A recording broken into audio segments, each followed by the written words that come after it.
Challenge এটাই যে 15 বছর ধরে যে নর্দমা করে দিয়ে গেছে তৃণমূল কংগ্রেস এবং মমতা বন্দ্যোপাধ্যায় পশ্চিমবঙ্গকে, সেই নর্দমা ঘেঁটে একটা পরিষ্কার পশ্চিমবঙ্গ পশ্চিমবঙ্গবাসীকে উপহার দেওয়া।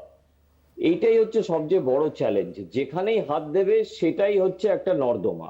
একদম। যেখানেই হাত দেবে, মানে এমনও একটা জায়গা নেই যে জায়গাটাতে একটুখানি পদ্ম ফুল ফুটে আছে।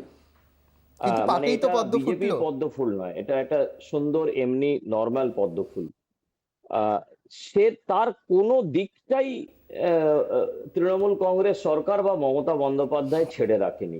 প্রত্যেকটি জায়গাতে নোংরা, প্রত্যেকটি জায়গাতে পচে গেলে যেমন এই পচা জায়গার উপরে নানা রকমের দগদগে ঘা হয়ে পোকাগুলো ঘুরে বেড়ায় না, পশ্চিমবঙ্গটাকে বেদান্ত ঠিক সেই রকম অবস্থায় ছেড়ে রেখে দিয়ে চলে গেছে মমতা বন্দ্যোপাধ্যায়।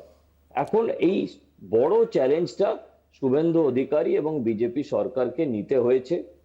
অনেক আশা নিয়ে পশ্চিমবঙ্গের মানুষ বিজেপি সরকারকে ক্ষমতায় এনেছে। একদমই। এখন এই দায়িত্বটা পালন করতে হবে।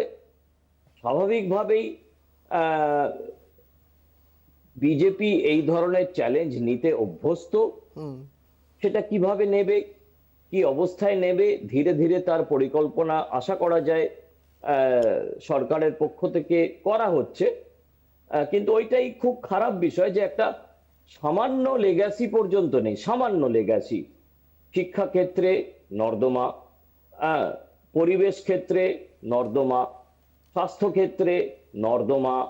তো প্রত্যেকটা নর্দমাকেই ঘেঁটে ঘেঁটে ঘেঁটে ঘেঁটে, ওই যেমন ইউটিউবে বা ফেসবুকে ছবি আসে না, যে একটা নোংরা নর্দমা, সেখানে খুব স্পিডে ভিডিওটা চলে, যে সেই নর্দমাগুলো পরিষ্কার করে করে একটা সুন্দর বাগানের মতো বা সুন্দর একটা নদীর মতো তৈরি করে দেওয়া হলো। তো সেই রকম ভাবেই এই নতুন সরকারকে করতে হবে আর এই কি। নতুন সরকারকে বলছে উপায় সেই নেই, টু করতে এক্স হবে। স্পিডে কাজ করতে হবে।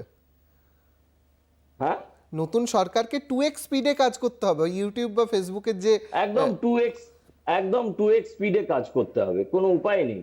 কারণ অনেক ভরসা নিয়ে এই সরকারকে পশ্চিমবঙ্গের মানুষ ক্ষমতায় এনেছে।